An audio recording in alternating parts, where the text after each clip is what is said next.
All right. Hi, everybody. I'm super excited to be here for our second week into our 30 Days to Healthy Living and Beyond. Sorry, I just had to say that because it just reminds me of Buzz Lightyear. So, yeah. Right? Anyway, tonight we're going to talk about nutrition basics and a concept called BVM. So, as a precursor to before we dive into the nutrition basics, there's a mindful eating concept called BVM, which is balance, variety, and moderation. So what I want to do is just kind of give you a sweeping overview of what that means, because we're going to break down our nutrition overview according to that principle. So B, balance, means that we eat across all of the food groups. We don't exclude any. We're open to eating across all of the different food groups. Variety means that we eat a variety of foods within those food groups. So, for example, yeah, we're eating protein, but if we eat only chicken as our protein, that's not variety, right? Or if we only eat oatmeal as our carbohydrate, that's not variety. So, looking at lots of different possibilities within a food group would be variety. And then moderation is that we don't eat a massive amount of any one food, right? We want to be moderate in our choices, so we're not overeating in any one category. And so you're going to see this kind of layered into our conversation tonight. But those three principles really are guiding principles for mindful eating. And I'm not sure if y'all are aware of this, but I am a Am I Hungry mindful eating program. I'm a licensed facilitator and a licensed coach for that program. So I love that I can incorporate these principles into our conversation this evening as we kind of dive into just what the basics of nutrition are. And unfortunately, we don't do a really good job of educating people on just the foundational aspects of nutrition. So that's what we're going to do tonight. We're really going to dive into the 6 classes of nutrients: water, carbohydrates, protein, fat, vitamins, and minerals, so that we have an understanding of what their roles are in our overall nutrition and what their importance is in our overall nutrition. So because they each have different functions within the body. So we're going to start with water because water is probably the most overlooked nutrient. It's something we don't give enough consideration to, and it has such an important role in our overall nutrition and our metabolism. So why is water important? Well, our body contains anywhere from 10 to 15 gallons of water. We are primarily made of water. And so water helps with our blood flow, our digestion. It helps to transport nutrients throughout our system. It helps to regulate our body temperature. And these functions are extremely important. It really is important to know that the body is constantly working to maintain its water balance. So it's working even harder if we're not drinking enough, if we don't have enough water within our diet. So what happens when we don't drink enough water is we begin to store water in our tissues, and it shows up in terms of inflammation, or it shows up in water retention. And so when we start drinking enough fluids, our body will actually start to release fluid from the body. So we want to be mindful to make sure that we're getting enough. So how much? Well, the rule of thumb is anywhere from 8 to 12 ounces a day. There's another rule of thumb that is that we take in half of our body weight in ounces of water. So for example, if you weighed 140 pounds, divide that by 2, that's 70. And then we would need to consume about 70 ounces of water a day just to maintain our water balance. Now, keep in mind that exercise and or exposure to the heat will increase our need for water. So if we're putting out more water because we're exercising, we're sweating, or because we're sweating due to temperature, high temperatures like we have here in Arizona, then you'll want to consume more water intentionally. So how do we know? How do we know when enough is enough? Well, the color of your urine is an incredible indicator. So if our urine is yellow or dark in color, then we're not getting enough water. Then we probably need to up it to where it's almost clear. Okay, so that's how we really know that we're getting enough water, is when our urine is almost clear in color. Now, keep in mind that supplements or medications will affect the color of our urine. So we want to make sure to take that into consideration. You know, if we're eating, consuming a lot of supplements, or we're taking medications that discolor the urine, then we might never really achieve almost clear urine, and that's just a factor. So go back to the kind of rule of thumb, either 8 to 12 ounces or half of our body weight, okay? So how do we optimize it? Well, keeping water handy, making sure it's available. We won't drink it if it's not easily accessible to us. Another idea is to mark a halfway point on a gallon jug of water. Keep it in our refrigerator and strive to drink that every day, okay? Being aware of our salt, caffeine, and alcohol consumption, because that will actually affect our fluid balance.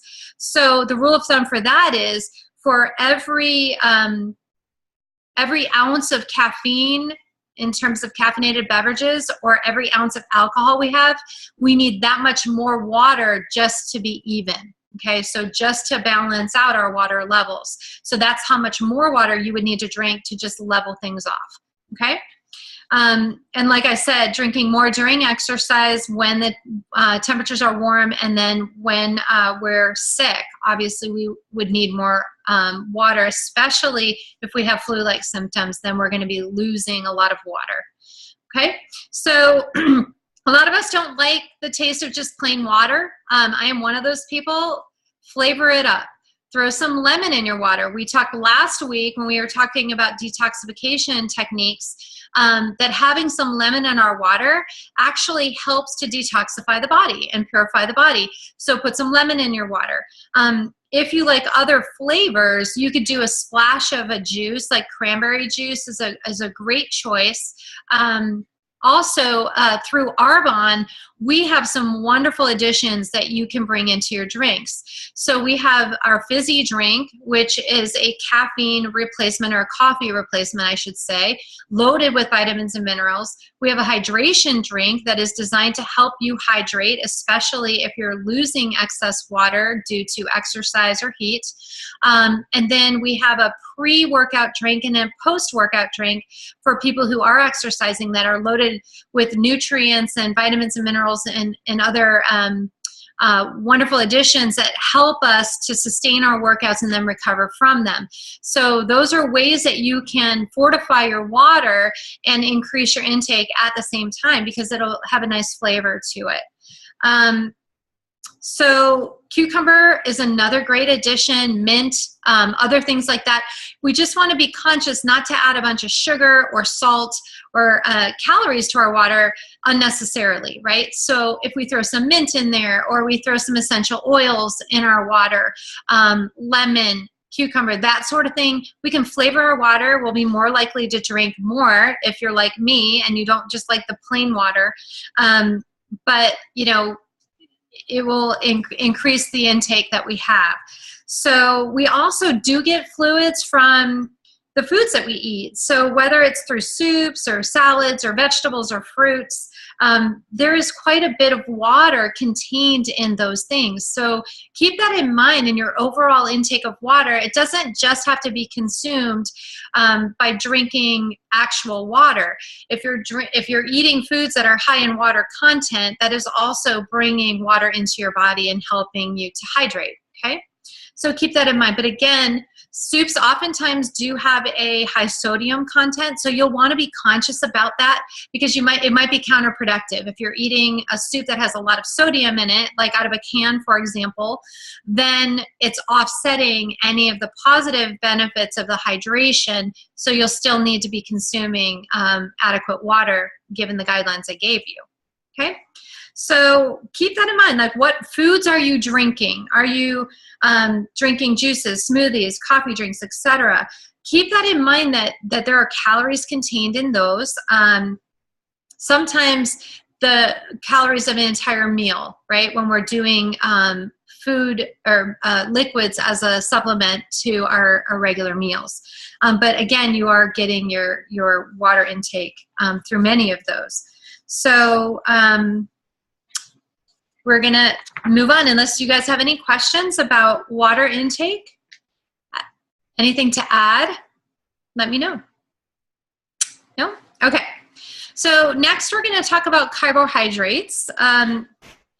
There's a lot of misconception about carbohydrates, especially on the wake of so many diets that were training people to not take in adequate carbohydrates or to think of them as a food that was bad. And that simply is just bad information, and it's a misconception that carbohydrates are inherently bad, because that's simply not the truth, and we desperately need them in an overall healthy diet. So carbohydrates come from plant sources. With the exception of dairy products, there are carbohydrates in dairy products. The primary purpose is to provide energy for the body to function. They have 4 calories per gram, okay? So per gram of whatever that carbohydrate is, you're gonna see 4 calories within that gram. Carbohydrates are broken down into glucose molecules that float around in your bloodstream. So you've probably heard the term of blood sugar. That's where we get that term from. It's the sugar that floats in our bloodstream. That's known as our blood sugar. It can be stored in the liver and in the muscles as glycogen. And that is a quick energy source when our blood glucose levels fall. So when we're not getting in terms of our diet, then our body will resort to taking it from those stores of glycogen. Many different types of carbohydrates are very nutrient rich. And so they oftentimes are accompanied by other micronutrients like vitamins, including B vitamins, calcium, fiber, and phytochemicals. So the recommended daily intake is about 45 to 65% of our daily calories coming from carbohydrates. That is the broadest range recommendation that is commonly known. So there's 2 different types of carbohydrates. We have simple carbohydrates that includes fructose, lactose, and sucrose, and I'll get to that in a minute, and then complex carbohydrates that include starch and fiber. So simple carbohydrates are small little packets of energy. If you think about it that way, they're digested quickly in the body. They cause a sharp rise in blood sugar, especially sucrose, and they give us a short burst of energy and then a rapid fall in glucose and energy. So we get a spike and then a valley. The different types of sucrose comes from, or I'm sorry, simple carbohydrates comes from fructose. So that would be the sugar contained in fruit and honey. They recommend 2 to 3 servings of this type of carbohydrate a day, focusing on color and variety. So a piece of fruit with skin being edible, hopefully, right? Because the skin has lots of nutrients in it, is definitely going to be more satisfying than a juice due to the increased fiber. And so satisfying, by that we mean satiety. And satiety has to do with how long those calories last in our system, and so how long our hunger is sustained. So when we eat sugars, we tend to go through them faster, and so we'll get hungry quicker, if that makes sense to you. So in order to promote our satiety, to elongate how long those calories last before we get hungry again, having things that have fiber added to it, like apples with the skin on, will help us to be fuller longer than just having apple juice, for example, that does not have that fiber contained within it. The next category would be lactose. That would be milk and milk products. Recommended that we consume 3 a day of dairy. Milk, cheese, and yogurt are included in that category. Not all of us are dairy eaters, and that is fine.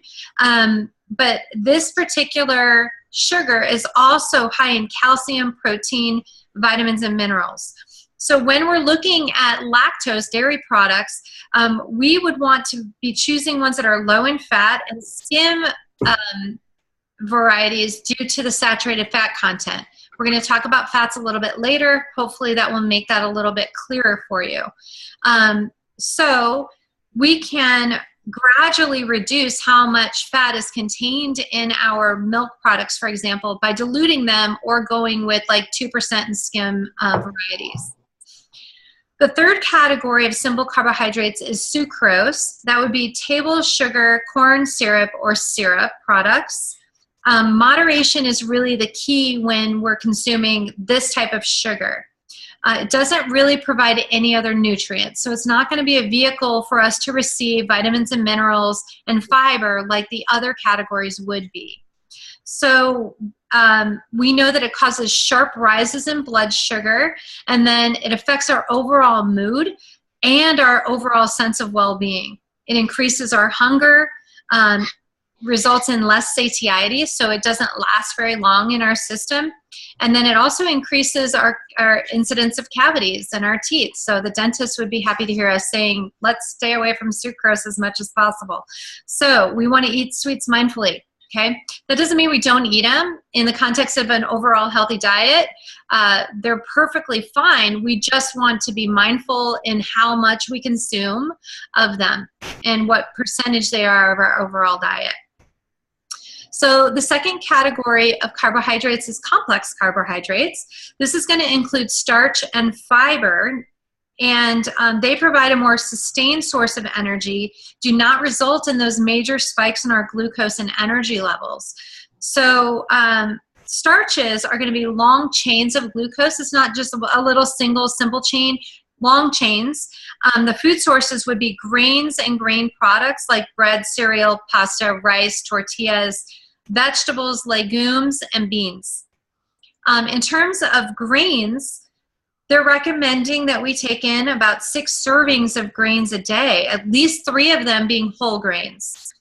Trying out whole wheat pastas, brown or wild rice, and whole grain breads. And then trying our grain cousins like couscous, barley, and quinoa. I'm going to talk about quinoa a little bit more later because quinoa is a really amazing food. It's actually a seed, but it's high in carbohydrates. Complex carbohydrates has a ton of fiber and protein. So it's a wonderful source of all 3. And we'll get to that a little bit more later. Legumes are like our beans and help me out, lentils. And they are an excellent source of fiber, proteins, vitamins, and phytochemicals.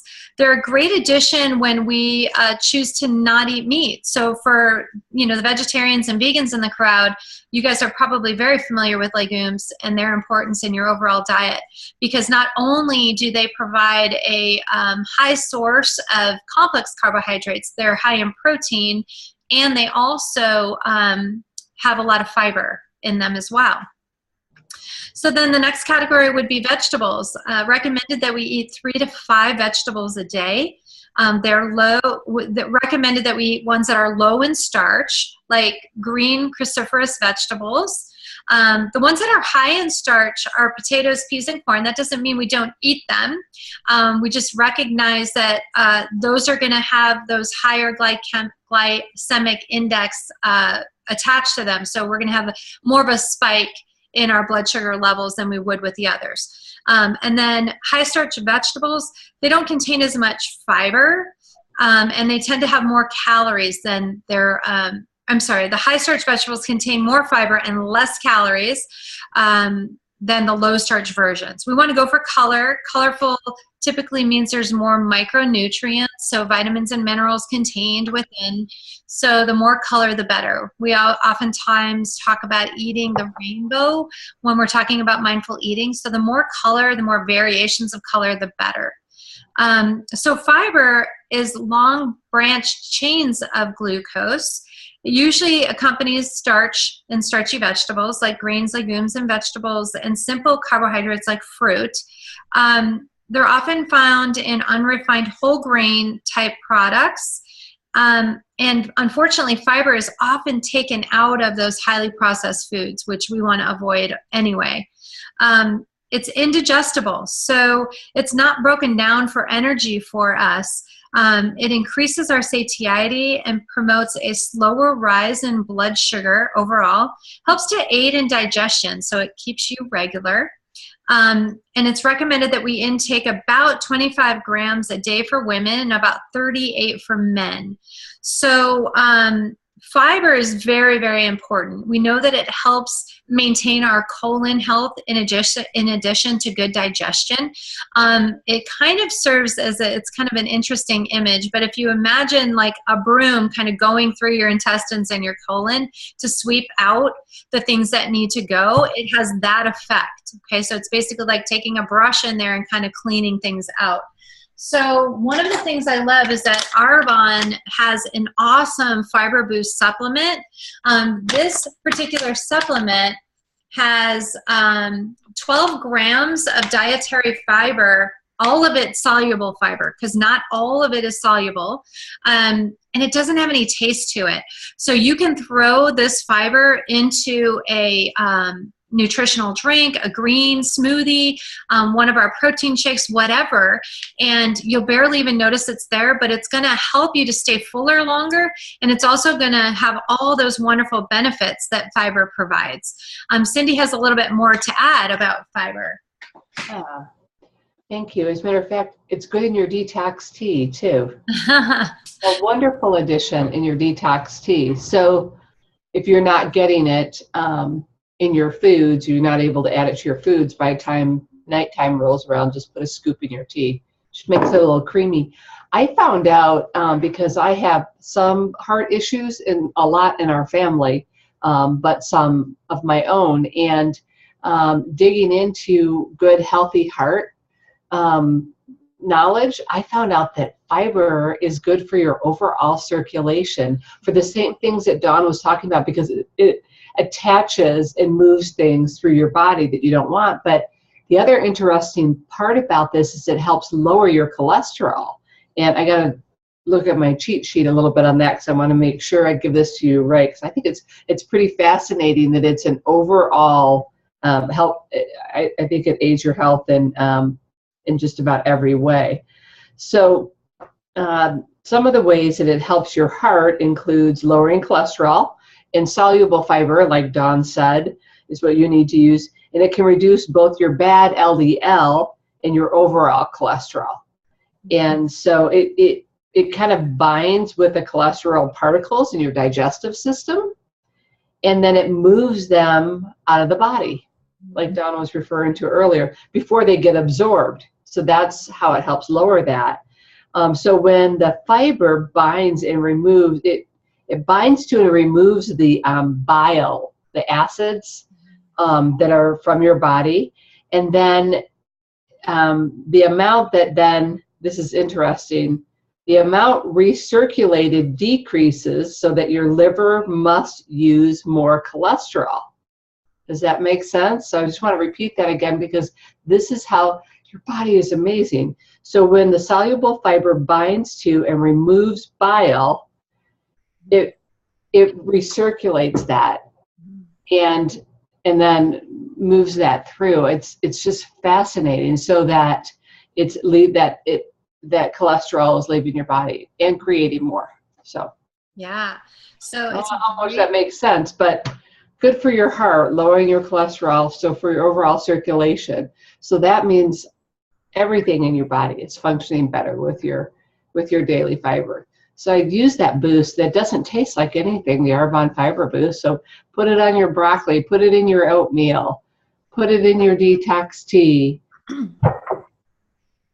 Yeah, absolutely. So if you haven't started your detox, your 7-day cleanse yet, what a great addition to your cleanse, because it does help to move things through the body, and it helps to reduce the workload of your liver. So as Cindy was saying, our liver is overactive when we have all these extra toxins and things in our body. Fiber helps to push those things out and get them out of our system. And so if you're going to be starting your cleanse a little bit later, which I know a couple of you are, definitely talk to me about trying out the Fiber Boost. I'd be happy to give you some free samples so you can try it, so that you can get the most out of your 7-day detox. So getting the most out of carbohydrates in terms of balance, we want to make sure that we're balancing carbohydrates with other foods and eating a lot of variety. So just an FYI, eating carbohydrates alone by themselves may satisfy our hunger for a bit, but not for a long period of time. When we combine carbohydrates with protein and or fiber, you're going to feel fuller longer. Okay, so keep that in mind in terms of your consumption of carbohydrates. And then we know that carbohydrates that are primarily simple sugars are actually going to increase your hunger, and it causes sharp changes in our blood sugar levels and our insulin levels, and there's not a lot of nourishment. So these are just things, bits of information to keep in mind. In terms of variety, we want to eat carbs that provide more nutrients, making sure that we know no single food has all the nutrients we need. So variety is really important within this category. Trying fruits and vegetables, grains and legumes that you've never tried before, because you might find out that you really like something that you've never even explored or tried. And then eating fresh vegetables and fruit when in season, because it's going to taste the best, right? And, obviously growing our own would be ideal, but unfortunately, I don't have the ability to do that. Someday Cindy will teach me how to grow tomatoes and things, because she's got them growing all over the place. She has more than she can even handle. Bring some over to me, Cindy. But having your own supply is wonderful, because then it's just available to you whenever. And then moderation, just making sure that we're being conscious of our portion sizes and not consuming too much of it. A good thing isn't a good thing, right? So we want to talk about fats next. Fats are extremely important. Again, they get a bad rap as well. People seem to think that if we eat fat, we're going to be fat, and that is simply an untruth. It's not something that has ever been proven to be true. So fat promotes normal growth and development, especially in children, maintains healthy hair and skin, helps us absorb and transport certain vitamins like A, D, E, and K. If we don't have fat in our diet, those vitamins can't be transported into our bloodstream. Very, very important. And we need those vitamins. Carbs and protein provide 4 calories per gram, but 1 gram of fat provides 9 calories of energy. That's why foods that are high in fat are called nutrient dense, okay, because they have more calories per gram than their counterparts. They help to promote satiety, so we stay fuller longer, and they improve flavor and texture in food. So I don't know if you've ever heard the saying fat equals flavor, but that's absolutely true. Fat provides a lot of flavor in our food. So we want to learn about different types of fat so we can understand which ones pack more power in terms of nutrients and are healthy for us, and which ones maybe not so much. So we know that there's several different types of dietary fats. Each one has different effects upon the body. So hold up your fingers. Okay, I want you to hold up your fingers. And these are like ties of a railroad. They're going to represent carbon and fat molecules. So let's just take 2, for example. So if you hold up the index finger of your opposite hand and place it over, that represents hydrogen. So we've got carbon and fat molecules combined with hydrogen, like a railroad tie. Okay, so if you lay your index finger across the opposite fingers, the fats are going to be named according to the bonds that are cross-linked here. Okay, so saturated fat by hydrogen atoms, or not, which would be unsaturated. So either it has hydrogen and is saturated, or it does not, and then it's unsaturated. So we're going to talk a little bit more about that. So when all the railroad ties are present, like this, okay, that is a railroad track that is tight and stable, right? It's straight, it's stable, and that would be our saturated fats. They are generally solid at room temperature. except for coconut oil, okay, depending on the temperature of the room. So you'll notice that coconut oil, sometimes it's hard and like lard-like, and other times it's liquidy. It is also a saturated fat, but that one is a little bit more variant in terms of its liquidity.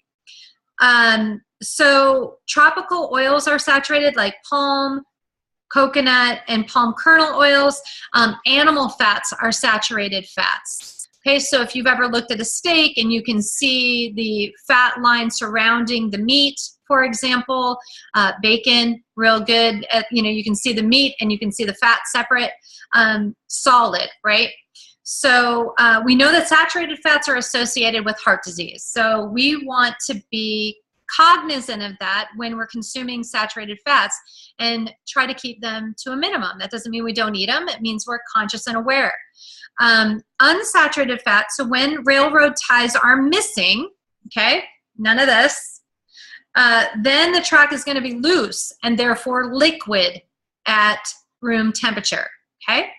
So unsaturated fats are going to be healthy fats. There's two different kinds. There's monounsaturated. We call those the good cops. That would be canola, olive, and peanut, COP. Polyunsaturated fats are other plant oils such as corn, safflower, and sunflower. And then fish, nuts, and avocado are also great sources of unsaturated fat. Okay? So our omega fatty acids are a type of polyunsaturated fat. So within that unsaturated fat category, they lower the risk of heart disease. And they're essential. They cannot be made by the body. That means we have to consume them.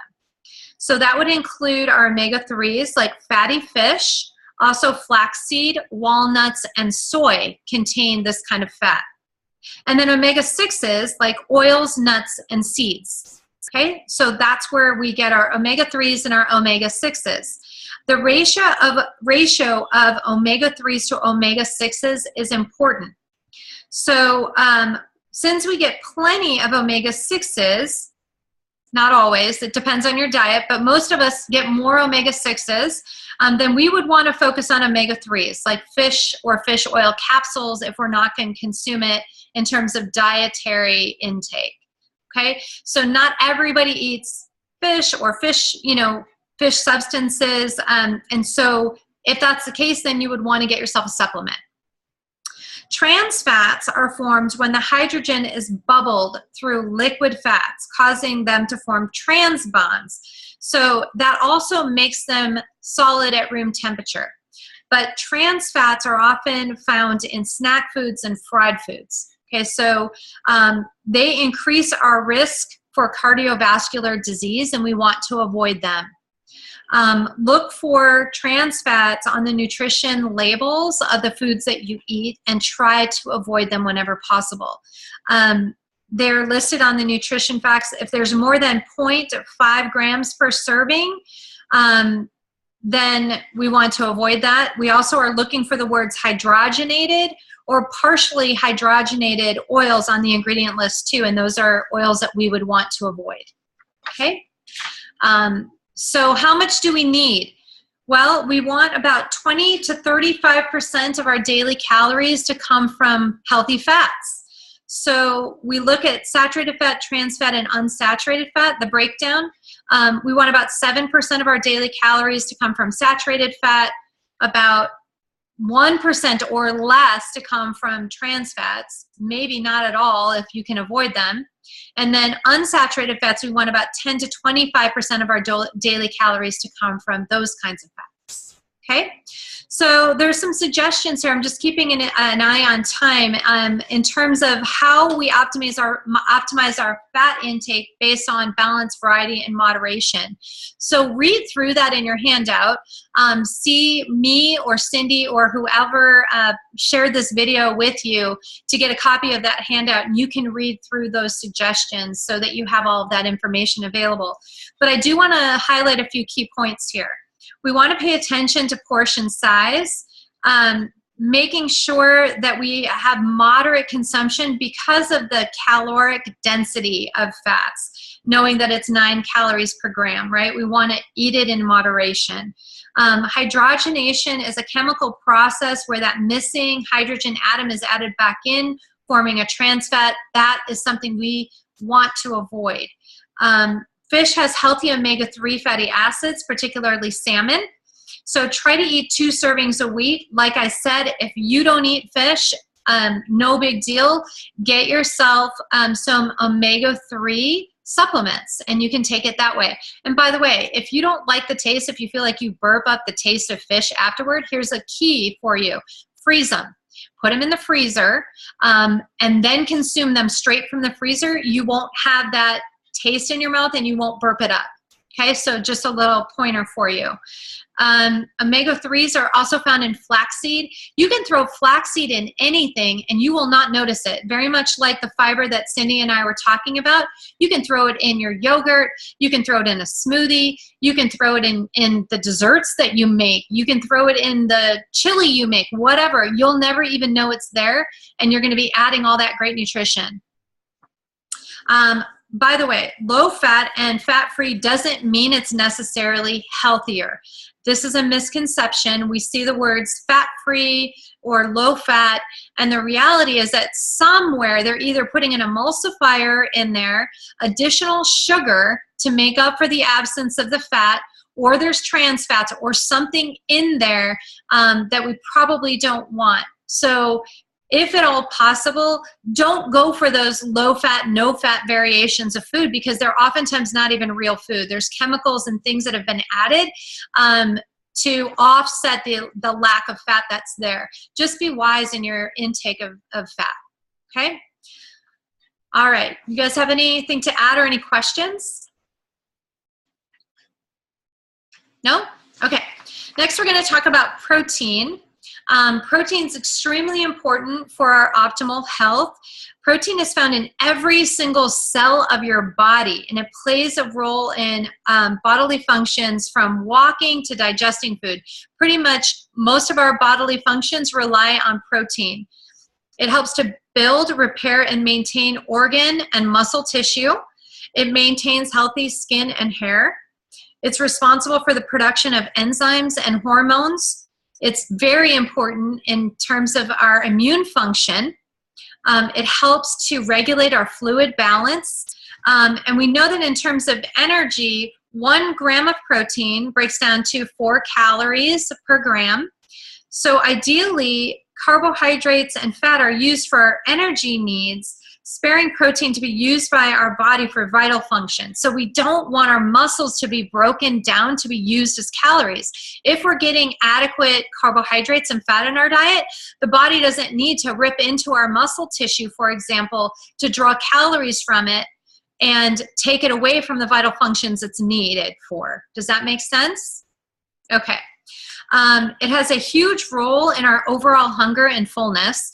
So protein promotes the greatest level of satiety, helps us feeling fuller longer than any other food, okay, or any other nutrient, excuse me. So what are the basics of protein? Well, amino acids are going to be the basic building blocks of protein. There's 20 different amino acids. 9 of them are essential. That means we need to eat them because the body does not produce them on their own. There are 11 that are non-essential that can be made by the body. So like the letters of the alphabet, they're arranged in different orders to spell out the various proteins that have various functions within the body. We're not going to do a chemistry lesson here, but just know that grains, beans, lentils, nuts, and seeds contain the amino acids that our body needs. So we want to make sure we're eating a variety of all these different kinds of foods so that we can consume all of the amino acids that we need to make the protein that our body needs, okay? Because those are the building blocks for protein. So the recommended intake is 0.75 grams of protein per kilogram of body weight. So if you were translating that to pounds, it would be 1 pound equals 2.2 kilograms. So we want our protein intake to be about 10 to 35% of our overall calories that we take in a day. So Love our protein shake mix, and we also have a protein boost supplement.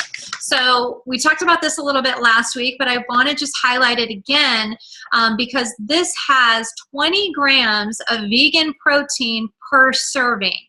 So it is gluten-free, dairy-free, soy-free, no GMOs, and we're getting 20 grams of cranberry, rice, and pea protein, very digestible and soluble by the body to perform all these functions that we just spoke about. Okay, so we also, if you were to look at the supplement facts, which I can get to you very easily, lots of vitamins and minerals, vitamin A, C, D, E, thiamine, riboflavin, niacin, vitamin B6, folate, vitamin B12, pantothenic acid, lots of, there's calcium and iodine, magnesium and zinc, selenium, all these different vitamins and minerals that our body desperately needs are all contained in our protein drink. So cannot say enough good things about it. If you don't like flavored protein drinks, like this one's vanilla and we have a chocolate variation, then we also have a protein add-in that is just pure protein that has no flavor, no vanilla, no chocolate. Cindy's holding it up. It's our daily protein boost. That contains 10 grams of protein, same thing, gluten-free, dairy-free, soy-free, no GMOs, cranberry, rice, and pea protein. Cindy, anything else you want to add about that? It's just because it's a boost, very similar to the fiber that we talked about, and there's no taste. And, you know, if you want to do your green smoothies and you've packed them filled with all, you know, fresh veggies and you're getting your nutrients that way, then it's just the, you know, the protein that you want to add to it. So it really gives you an option. Also, I mean, even in your oatmeal. So those people that really don't want the flavor, they don't want the shake, they don't want the additional calories, they're getting their vitamins another way, this is a perfect alternative. Absolutely. And a little bit of because of the pea protein, pea cranberry rice, the protein is really prevalent in the flavor. Like when you open it up, you smell that, which is wonderful. You know, it's wonderful to have that. Yeah. And it's a great complement to our greens balance, which I'm going to get to in a few minutes.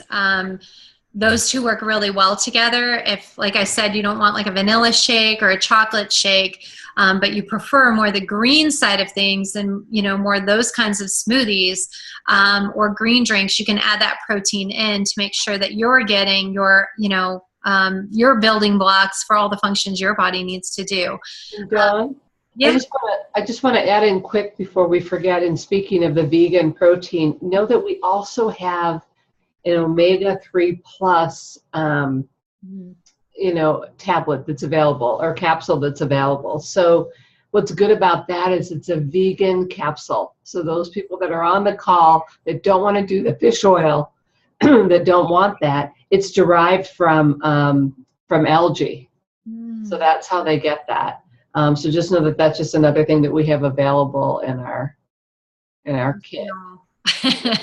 In our Arbonne arsenal. Thanks, Cindy. Mm-hmm. So just a few key points about this. Meeting your daily recommendation for protein really isn't difficult. So if you are concerned about that, just start looking at food labels in terms of what you're bringing in. But like I said, quinoa is another great source of protein, and it comes in the form of it looks like a grain. It's really a seed, a sprouted seed that is just dense with vitamins and minerals, complex carbohydrates, fiber, and protein. It is just one of my favorite foods for that reason. So that's another thing that you can add for protein intake. So, you know, making sure that you are getting adequate protein, very, very important. But especially if you're vegetarian or vegan, it's going to be harder, a little harder for you. You're going to have to be more cognizant of how much you're bringing in. And that's one area I've worked with a lot of vegetarians and vegans who just weren't bringing in enough protein. And so our vegan protein drink is just a great complement for people who aren't bringing any meat sources or animal sources of protein into their diet. So again, getting the most out of protein. There's some suggestions here for balance, variety, and moderation. So look that over in your handout so that you have some great suggestions for how to incorporate that into your overall healthy diet. So the last thing that I want to talk about is micronutrients. Micro means small, so they're little, but they're important. So just because they're small doesn't mean we forget about them, right? And so these nutrients include our vitamins and our minerals. So if you generally follow the principles of balance, variety, and moderation, like I spoke about earlier, balance being eating across all the food groups, variety, eating lots of different options within each of those food groups, and then being moderate in what you consume, in general, you should be taking in lots of vitamins and minerals in your diet, especially if you eat the rainbow, like I said earlier, right? Lots of color and vibrancy, to your diet. So most of us don't really need to track our intake of specific vitamins and minerals unless there's some sort of deficiency, or we are lacking in calcium, or we have other health concerns and our doctor is suggesting that we do that. Most of us don't have to worry about that if we're eating across that BVM spectrum, okay? So we know that the vitamins are primarily contained in grains, fruits, and vegetables. For fruits and vegetables, fresh is best, okay? The closer it is the way God designed it, the better, right? So the closer it is to its natural form, the better. So a fresh apple is going to be our best choice. Next would be, an alternative like an applesauce, for example, and then down the chain to a juice, being a natural, unfiltered apple juice, never wanting to err on the side of those juices that are packed with lots of sugars and things like that, okay, that have been filtered and that contain a lot of corn syrup and those sugars that we talked about that spike our blood sugar levels, okay? So just kind of think of it in terms of that spectrum. The closer to nature, the better. Frozen would be your second best choice, okay? Hopefully it's fresh frozen, but again, the way it comes in nature is going to be best. So making sure we don't overcook things. When we cook things, we can decrease the amount of nutrients that appear in the food. So, if we cook the heck out of our soup, or we cook the heck out of our applesauce if we're making our own or whatever, the nutrient level will go down and down and down depending on how much we cook it. So keep that in mind. Canned might be more convenient, but again, now it's further from nature. Oftentimes there's going to be added sugar or salt or even preservatives. So we want to be really conscious to not eat very much in the way of canned foods whenever possible. But if you're camping, right, or you're in a place where that's the only alternative, it's certainly better than not having fruits and vegetables at all.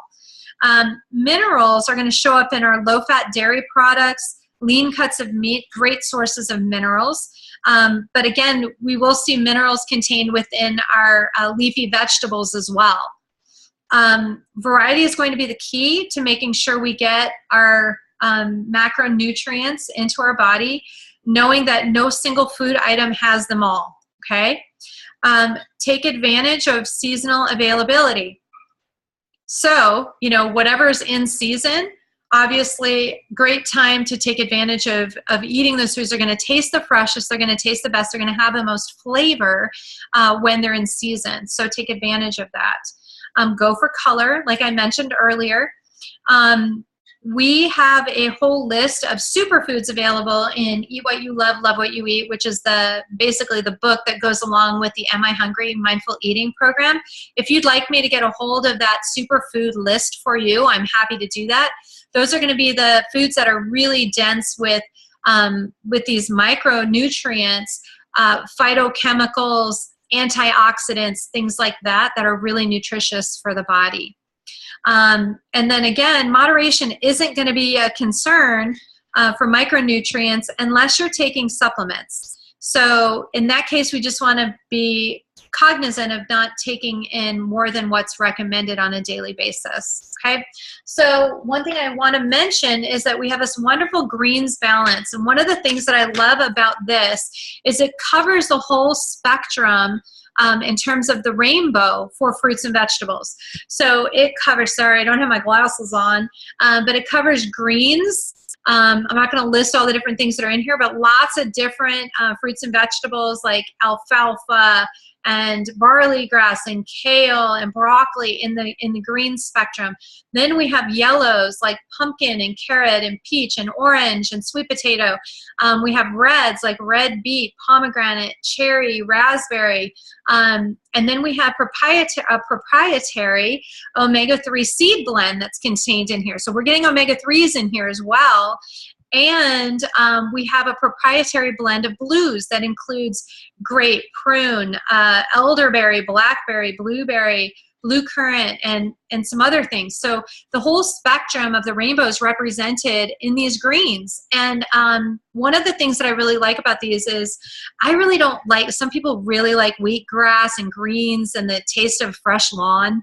I don't. So I personally prefer not to eat my lawn.